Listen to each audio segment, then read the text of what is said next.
Oke, Shalom, selamat malam semua.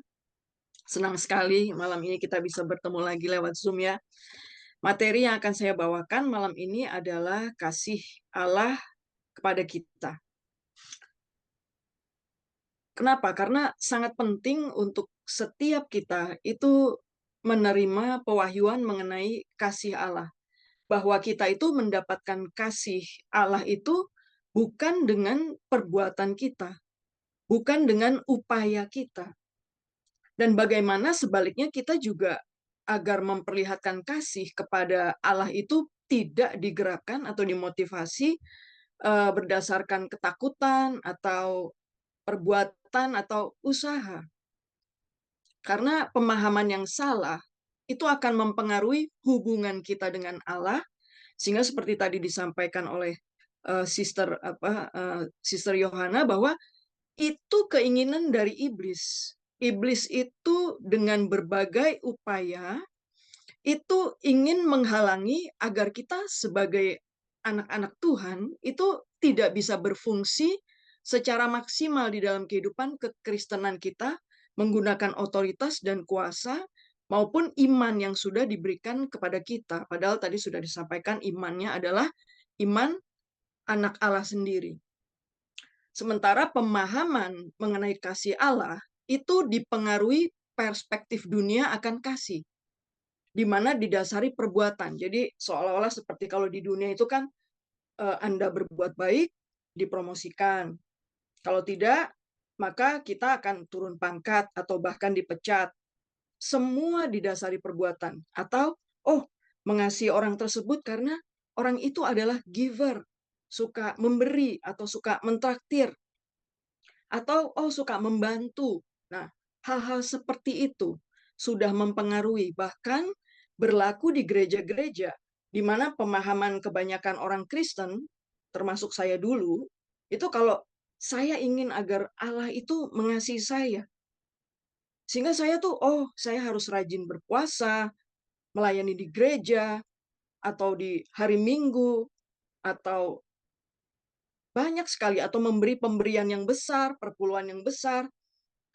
Nah, kalau misalnya ternyata satu hari ada orang yang tidak bisa memberi, apakah orang tersebut kemudian itu tidak mengasihi Tuhan?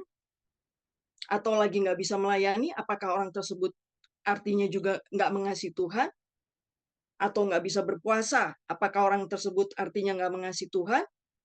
Nah, hal seperti itu. Saya nggak mengatakan bahwa kita itu tidak perlu berpuasa, melayani, atau memberi persembahan. Semua itu penting. Namun harus dilakukan dengan motivasi yang benar. Bukan karena agar kita memiliki performa yang baik di hadapan Allah supaya dikasihi.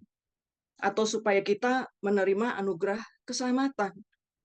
Jadi pemahaman yang salah itu akan mempengaruhi hubungan kita dengan Allah. Karena kita melihat kepada performa atau perbuatan baik kita yang sangat terbatas. Sehingga akibatnya bisa membuat kita lelah dan frustasi. Padahal Efesus 2 ayat 8 itu berkata, sebab karena kasih karunia kamu diselamatkan oleh iman. Itu bukan hasil perbuatanmu atau hasil usahamu. Jangan ada yang memegahkan diri. Karena itu adalah pemberian Allah. Sekarang kita lihat di Efesus 3 ayat 16 sampai 19.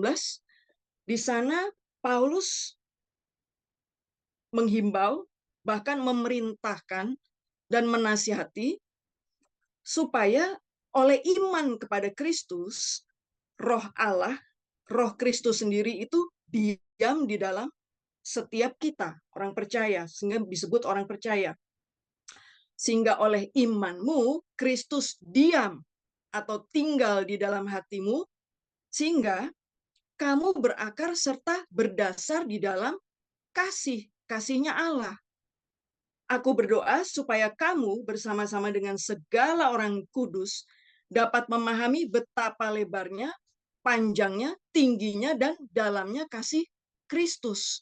Dan dapat mengenal kasih itu sekalipun melampaui segala pengetahuan.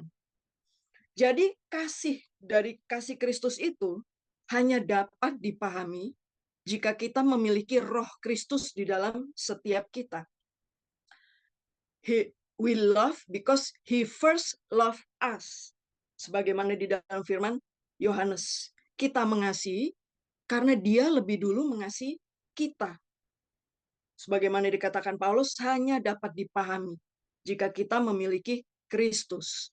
Dan kita juga memiliki, kamu dipenuhi di dalam seluruh kepenuhan Allah. Seperti di dalam firman Kolose 2 ayat 9 dan 10 tadi sudah disampaikan oleh Sister Yohana, bahwa kita memiliki kepenuhan Allah. Artinya apa? Di dalam dia berdiam secara jasmani seluruh kepenuhan kealahan. Kita memiliki rohnya yang sama yang dimiliki oleh Kristus di dalam kita. Kita memiliki otoritas dan kuasanya, imannya, buah rohnya. Dan yang paling utama, kasih. Kasih itu yang merupakan kasih itu membawai buah-buah roh yang lainnya. Sukacita, damai sejahtera, kebaikan, kesabaran, kemurahan, kesetiaan, kelemah lembutan, dan penguasaan diri. Boleh slide berikutnya? Nah, kita dapat melihat juga di sini tujuan salib Kristus.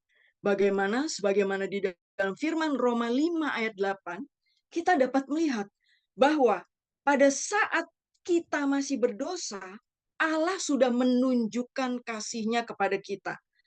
Dengan cara apa? Kristus telah mati untuk kita ketika kita masih berdosa, yang merupakan dasar atau tujuan dari salib Kristus itu adalah pendamaian, mendamaikan untuk kita dapat berhubungan kembali dengan Allah Bapa, sehingga tidak ada lagi batasan atau halangan, yaitu dosa yang menghalangi hubungan kita dengan Allah Bapa dan yang menghalangi kehidupan ilahi yang dirancangkan sebelumnya itu mengalir kepada kita.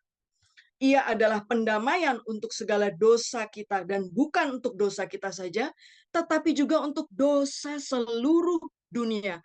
Sehingga sebagaimana di dalam 2 Korintus 5 ayat 17, kita dijadikan ciptaan yang baru di dalam Kristus. Yang lama sudah berlalu dan yang baru sudah datang. Oleh karena apa? Karena kita sudah didamaikan dengan Allah Bapa. Kita sudah disucikan dengan kuasa darahnya sendiri. Wahyu 1 ayat 5, dan dari Yesus Kristus, saksi yang setia, yang pertama bangkit dari antara orang mati, dan yang berkuasa atas raja-raja di bumi ini. Bagi Dia yang mengasihi kita dan yang telah Dia melepaskan kita dari dosa oleh darahnya yang menyucikan setiap kita yang memiliki iman kepada karya salibnya. Itulah merupakan tujuan dari salib Kristus yang sesungguhnya. Slide berikutnya.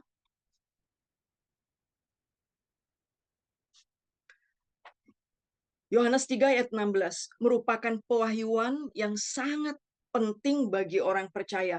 Karena begitu besar kasih Allah akan dunia ini.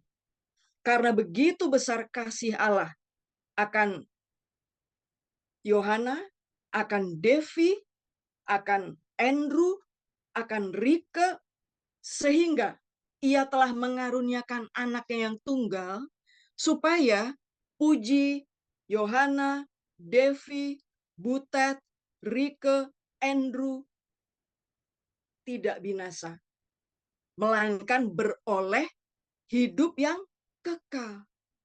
Jadi tujuan dari apa yang dilakukan oleh Kristus itu dan yang dilakukan oleh Allah Bapa, mengaruniakan Kristus anaknya yang tunggal, nomor satu itu bukan hanya untuk menyelamatkan kita dari api neraka, tetapi lebih dari itu. Tidak binasa, artinya apa?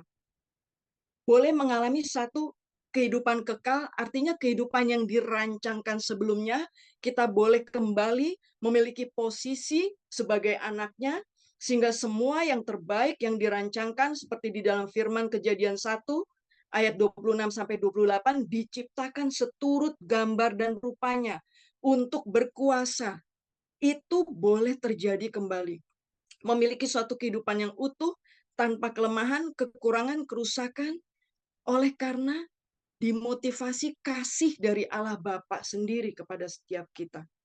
sehingga mengaruniakan apa yang begitu berharga untuk menghancurkan dosa yang sudah menghalangi Allah Bapa untuk bisa berhubungan dengan kita.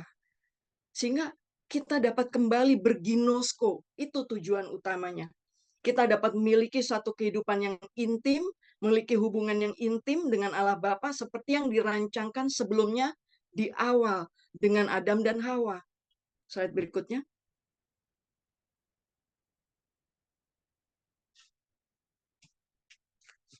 Dan Yesus sendiri seperti di dalam firman Yohanes 17 ayat 3. Dia sendiri yang menciptakan hidup kekal itu. Dia sendiri berkata bahwa apa? Inilah hidup kekal itu. Yaitu apa? Mengenal Allah yang benar dan mengenal Yesus Kristus yang diutusnya. Jadi Yesus sendiri mengatakan bahwa Allah yang benar itu adalah Allah yang mengutus Yesus. Dia memberikan jalan melalui kebenaran firman-Nya, sehingga setiap orang yang memiliki iman kepada karya salibnya boleh kembali mengalami satu kehidupan. Satu kehidupan yang dirancangkan sebelumnya oleh Allah Bapa. Satu kehidupan yang utuh, tanpa kelemahan, kekurangan, kerusakan, kejahatan. Satu kehidupan di mana kehidupan yang penuh dengan kesehatan, penuh dengan kebaikan, penuh dengan kemenangan, penuh dengan promosi, dan semua yang terbaik. Karena sebagaimana di dalam firman Kejadian 1, pada waktu manusia diciptakan untuk berhasil. Dan oleh karena manusia jatuh ke dalam dosa, maka manusia kehilangan kodrat ilahinya, manusia kehilangan posisinya sebagai anak, termasuk semua yang terbaik yang merupakan kodrat yang sudah diberikan oleh Allah itu. Nah, yang berikutnya. Maaf, boleh kembali ke slide sebelumnya. Kita dapat melihat bahwa kasih Allah itu adalah merupakan kasih tanpa syarat, agape. Kalau kasih manusia, itu bisa menimbulkan ketakutan. Makanya dikatakan juga kan, a fear of a man is a snare. Takut kepada manusia merupakan jerat. Tetapi kalau kasih Allah kepada kita, itu adalah kasih yang menguatkan, kasih yang memerdekakan, kasih yang menyembuhkan, kasih yang menghiburkan. Nah, jika kita memiliki pemahaman atau pewahyuan akan kasih ini, kasih Allah kepada kita, itu sangat mempengaruhi bagaimana cara kita memandang diri kita sendiri, seperti tadi disampaikan oleh Sister Yohana, bagaimana kita bisa menggunakan apa yang sudah ada di dalam setiap kita, kepenuhan itu secara maksimal. Kenapa? Karena kita tahu janjinya ya dan amin. Janjinya merupakan hak waris yang diberikan kepada setiap kita yang memiliki iman kepada karya salib Kristus. Roma 8 ayat 32. Ia yang tidak menyayangkan anaknya sendiri, tetapi yang menyerahkannya bagi kita semua. Bagaimana mungkin ia tidak mengaruniakan segala sesuatu bersama-sama dengan Dia? Bahkan itu kita menjadi ahli waris bersama dengan Kristus. Dia menjadi pengantara kita dan iman bekerja oleh kasih. Kasih siapa? Kasihnya Tuhan Yesus. Kasihnya Bapa kepada kita. Yang kasihnya tidak pernah gagal. Love never fail. Kasihnya Tuhan tidak pernah gagal. Kasih kita kepada Tuhan masih bisa up and down. Dipengaruhi oleh situasi dan kondisi. Tapi kasih Tuhan kepada kita tidak pernah gagal. Kenapa? Kalau Dia yang sudah mengasihi kita lebih dulu, pada saat kita masih berdosa, Dia mencari kita supaya kita bisa kembali memiliki hubungan. Satu hubungan yang intim di mana Tuhan bisa mencurahkan kasih-Nya, dan sebaliknya bagaimana kita bisa kembali mengasihi Tuhan. Dimotivasi oleh kasih, bukan dimotivasi oleh rasa takut atau karena upaya untuk menerima keselamatan. Apalagi yang lain, semua pasti diberikan. 1 Yohanes 4 ayat 8 berkata, barang siapa tidak mengasihi, ia tidak mengenal Allah. Sebab Allah adalah kasih. Jadi Allah adalah kasih itu bukan Allah punya kasih, tidak. tetapi kasih itu adalah Allah sendiri, Tuhan Yesus sendiri. Dalam hal inilah kasih Allah dinyatakan di tengah-tengah kita, yaitu bahwa Allah telah mengutus anaknya yang tunggal ke dalam dunia. Ini goal of the cross, tujuan salib Kristus ini, supaya kita hidup olehnya, supaya kita sembuh olehnya, supaya kita makmur olehnya, supaya kita menang olehnya. Inilah kasih itu. Bukan kita yang telah mengasihi Allah, tapi Allah yang telah mengasihi kita dan yang telah mengutus anaknya sebagai penebusan bagi dosa-dosa kita.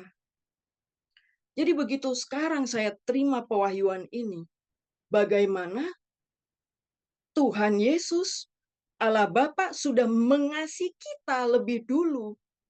Jadi kita itu terima keselamatan itu bukan oleh karena perbuatan kita. Seperti pemahaman saya dulu, berusaha untuk bisa terima keselamatan itu dengan berbuat baik. Sementara seperti di dalam firman Yakobus, itu adalah merupakan lap kotor. Mohon maaf, itu seperti kain pembalut kalau sebetulnya di arti sesungguhnya. Hanya oleh iman kita kepada anugerah keselamatannya, kepada anugerahnya, kita dapat diselamatkan. Itu bukan upaya kita. Itu sangat memerdekakan. Sehingga karena kita tahu bahwa kita sudah terima keselamatan oleh iman kita kepada anugerahnya, maka kita adalah buatan Allah, diciptakan dalam Kristus Yesus untuk melakukan perbuatan yang baik yang sudah ditetapkan sebelumnya. Nah, itu lahirlah dari iman kita kepada karya salibnya, kita sudah tahu kita sudah selamat, maka dari situ lahirlah buah-buah perbuatan itu. Jadi sudah bukan supaya kita terima keselamatan, tapi karena kita tahu bahwa kita sudah terima keselamatan, bahwa kita tahu kodrat kita sudah berubah dari kodrat dosa menjadi kodrat ilahi, maka kita memiliki benih ilahi, sehingga seperti ibarat pohon mangga atau pohon jeruk, mereka tidak berusaha supaya bisa tumbuh buah mangga atau buah jeruk. Sama, setiap kita yang sudah punya benih ilahi, nggak lagi berusaha untuk berbuat baik. Tetapi kita memiliki kodrat ilahi yang melahirkan kasih, sukacita, damai sejahtera, kebaikan, kesabaran, kemurahan, kesetiaan, kelemahan, dan penguasaan diri. Hal-hal seperti itu, teman-teman. Slide berikutnya.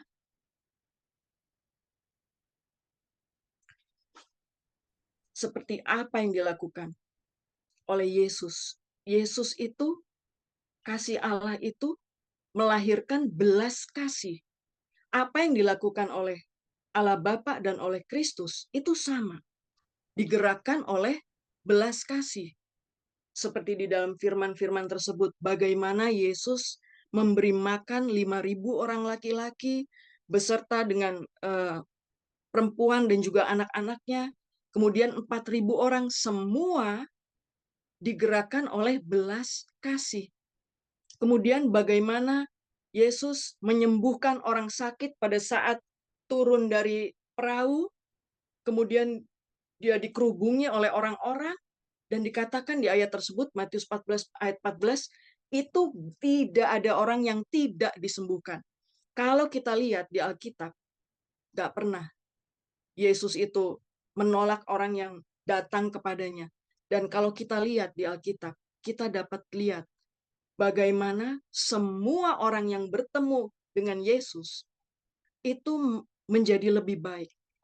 Yesus tidak pernah meninggalkan orang, bahkan meskipun Yesus harus bersikap tegas sekalipun, wisdom and love, hikmat dan kasih, tapi tetap orang tersebut ditinggalkan dalam kondisi yang lebih baik.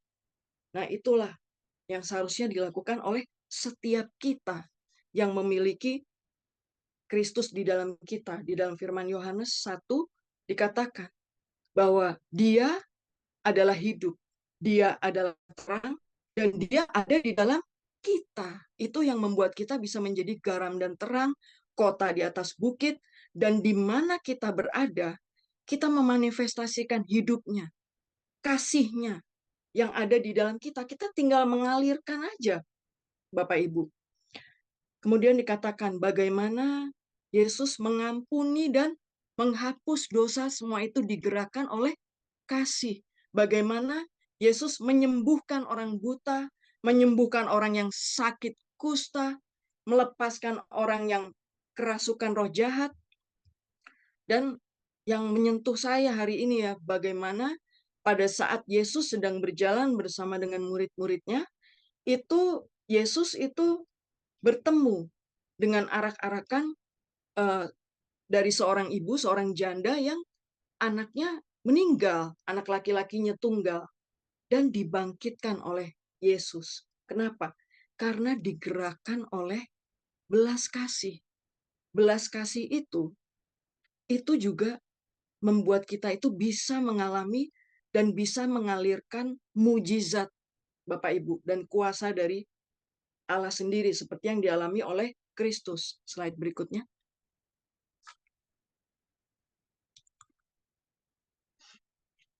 Roma 8 ayat 15. Tetapi kamu telah menerima roh yang menjadikan kamu anak Allah.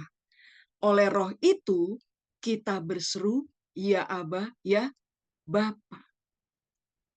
Seperti tadi sudah di awal saya sampaikan, bagaimana kita dapat mengalami kasih Allah. Kita harus memiliki Kristus di dalam kita. Melalui lahir baru, mengundang Yesus sebagai juru selamat, sehingga dia tinggal, rohnya tinggal di dalam kita, sehingga semua kealahannya, semua kodratnya, semua buahnya, semua sifatnya, itu juga tinggal di dalam kita. Dan sebagaimana Yohanes 21 ayat 20 dikatakan di situ, bagaimana Yohanes itu menerima pewahyuan, bahwa dia itu adalah murid yang paling dikasihi Tuhan. Slide berikutnya.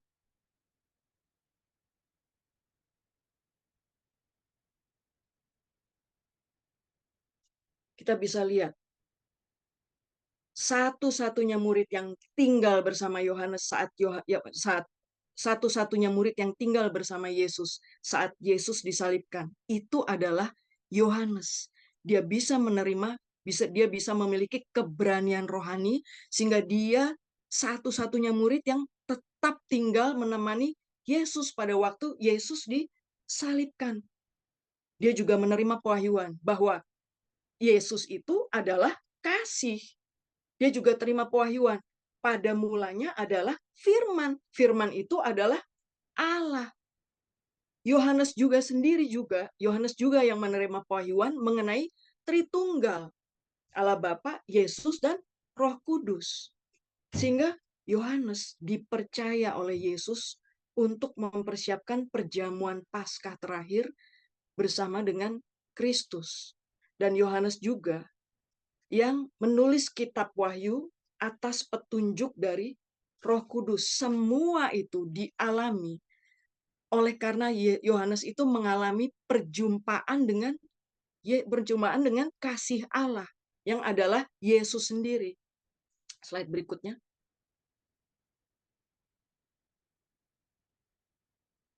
Memahami kasih Allah itu dapat mengubahkan dan meneguhkan seseorang dalam menghadapi segala situasi dan kondisi dalam hidup. Kenapa?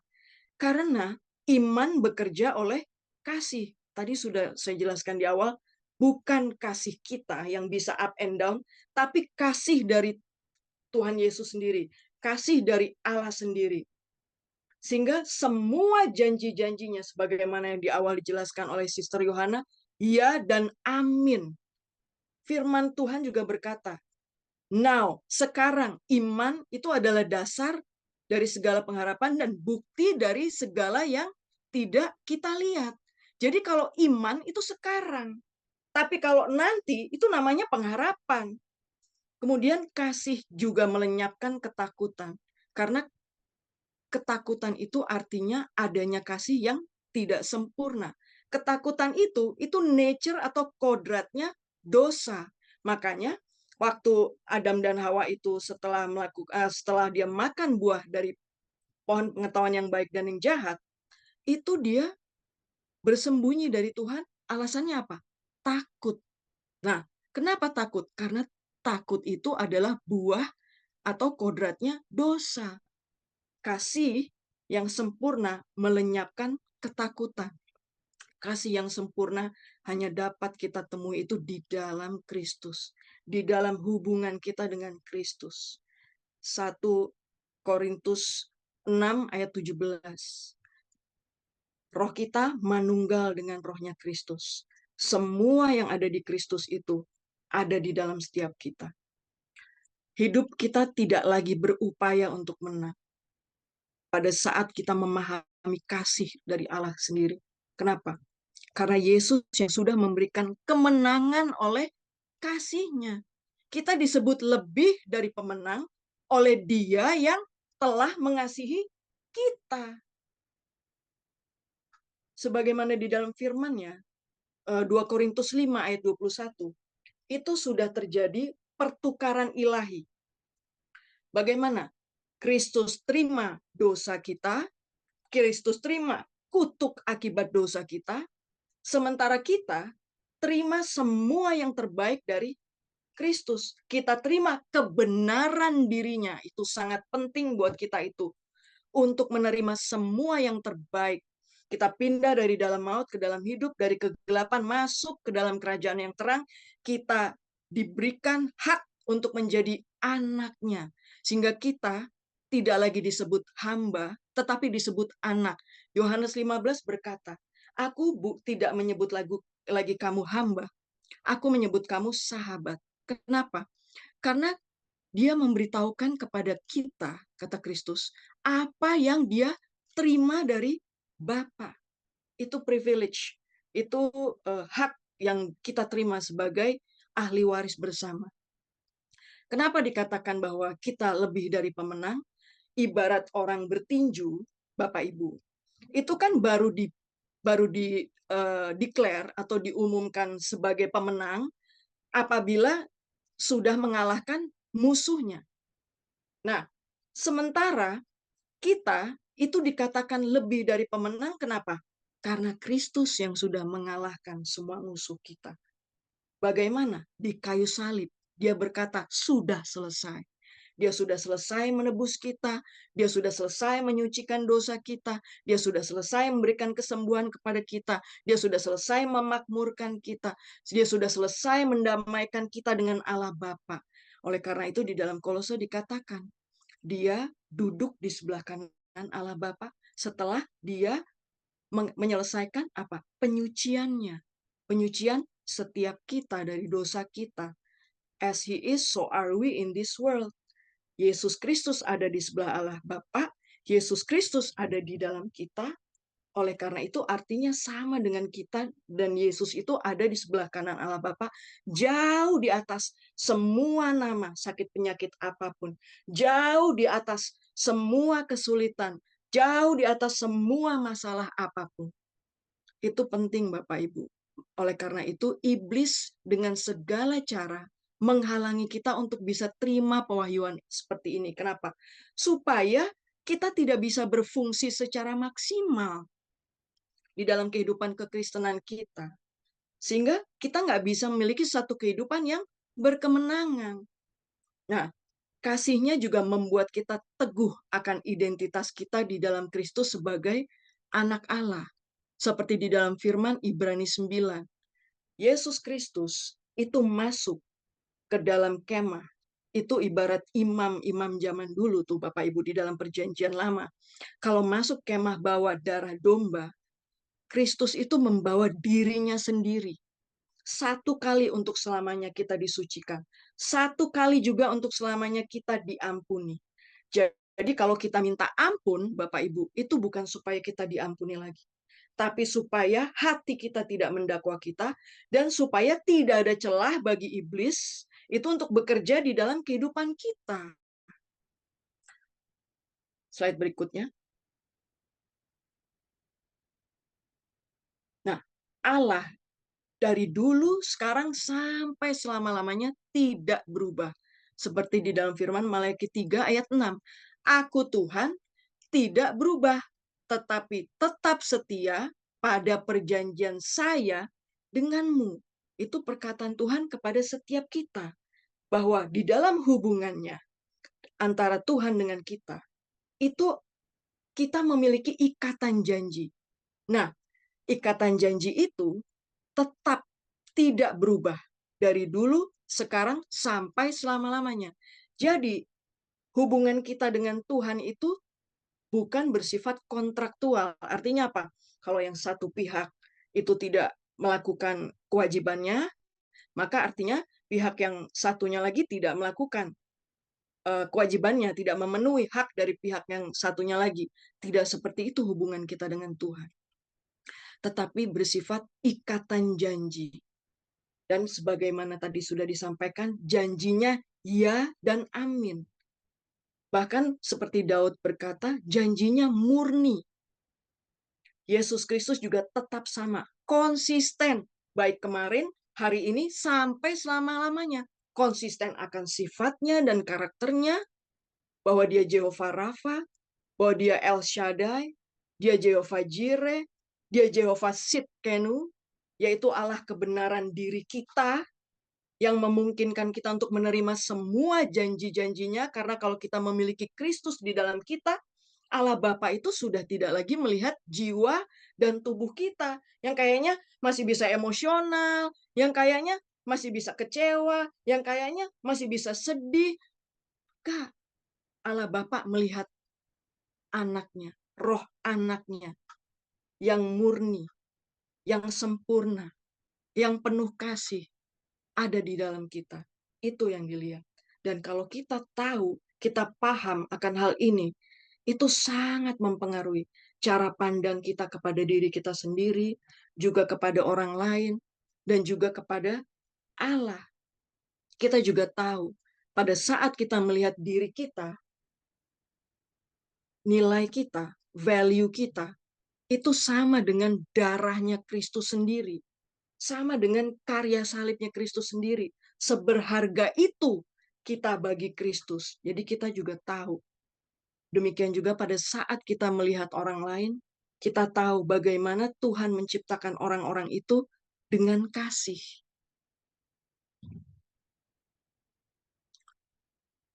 Yakobus 1 ayat 17 tadi sudah disampaikan oleh Sister Yohana. Setiap pemberian yang baik dan hadiah yang sempurna datangnya dari surga, diturunkan dari Allah, pencipta segala terang di langit. Allah tidak berubah dan tidak menciptakan atau menyebabkan kegelapan apapun. Tadi sudah disampaikan pada saat melakukan pekerjaan penciptaan. Semua dari hari pertama sampai hari ke-6 baik yang diciptakan. Hari ke-7 sungguh sangat baik dan bahkan diberkatinya semua hari itu artinya mendatangkan kebaikan. Semua yang baik dari Allah Bapa, yang buruk dari iblis. Terang, pencipta segala terang adalah Allah Bapa. Dia tidak berubah, tetap seperti itu, pencipta segala terang dan pemberi yang baik. Yang gelap itu dari iblis, yang buruk dari iblis. Semua sakit penyakit, kemiskinan, apapun itu semua dari iblis. Tuhan tidak menggunakan sakit penyakit, kemiskinan, atau semua yang negatif itu untuk mengajar kita. Tetapi Tuhan menggunakan firman untuk mengajar dan mengubahkan kita. Slide berikutnya. Nah, apa yang harus dilakukan agar kita dapat memahami kasih Allah? Yang pertama, kita mengalami pembaruan budi. Kita mengerti, kita sepakat kepada apa yang dikatakan oleh firman mengenai kita, mengenai apa yang dikatakan Tuhan mengenai setiap kita. Siapa kita di dalam Kristus, apa yang kita miliki, dan apa yang sudah diberikan, apa yang sudah dilakukan oleh Kristus di kayu salib, tujuannya apa, itu kita harus mengalami pembaruan budi. Dan 1 Korintus 1 ayat 9, kita dipanggil itu untuk memiliki fellowship, memiliki hubungan yang intim dengan Allah Bapa, persekutuan. Supaya apa tujuannya? Supaya kita bisa terima semua yang terbaik. Seperti rancangan awalnya kita menjadi mitranya, menjadi penguasa. Seperti di dalam firman Roma 5 ayat 17. Nah, kita juga minta kepada Allah. Minta, saya juga seperti itu. Tuhan, tunjukkan kepada saya bahwa kamu mengasihi saya. Saya juga mengajarkan itu kepada ibu saya. Sekarang ibu saya yang baru juga tobat juga itu mulai seperti itu. Mulai dia minta kepada Tuhan, tunjukkan kasih-Mu kepadaku. Jadi dia punya pengalaman-pengalaman pribadi yang baru gitu dalam hubungannya dengan Tuhan, sehingga hal-hal seperti itu juga menguatkan. Dan kita juga minta Roh Kudus mengajar tentang kasih Allah. Kita lihat di dalam firman-Nya. Jadi sebetulnya kalau kita lihat Alkitab itu sesungguhnya adalah surat cinta. Surat cinta dari Tuhan sendiri kepada kita. Slide berikutnya. Nah, kalau kita lihat ya, demikian pula hal kerajaan surga itu seumpama seorang pedagang yang mencari mutiara yang indah.